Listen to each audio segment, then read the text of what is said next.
Еден заразен во Грција, други тројца сомнителни во Косово. Коронавирусот се прошири на Балканот. Првиот потврден случај кај нашиот јужен сосед е во Солун. Станува збор за 38 годишна жена која патувала во регион во северна Италија. Тројцата сомнителни пак во Косово моментално се хоспитализирани во една од болниците. Еден од нив по потекло е од Кина, а другите двајца допатувале од Италија.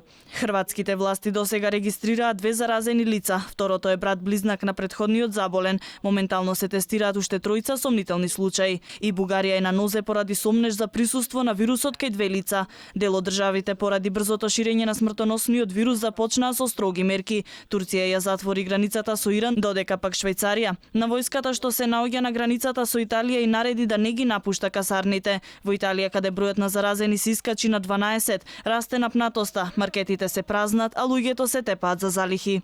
И покрај откажаните мисии ширум Италија, папата Франциск продолжи со своите активности. Тој последно се помоли за жртвите од вирусот и медицинскиот персонал. Уште еднаш сакам да изразам блискост со тие кои страдаат од коронавирусот и со здравствените работници кои ги лекуваат, како и со цивилните власти и сите кои им помагаат на пациентите во стопирање на заразата.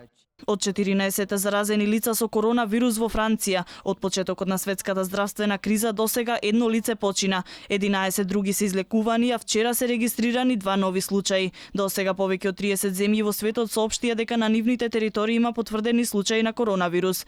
Најголемиот број се во Кина, од каде што и почна ова заболување, а голем број заразени имаат и Јапонија, Јужна Кореја, Италија и Иран. Инаку добра вест денеска пристигна од Кина. Излечен е најмладиот пациент. Станува збор за бебе старо 17 дена кое коронавирусот го победи без лекови.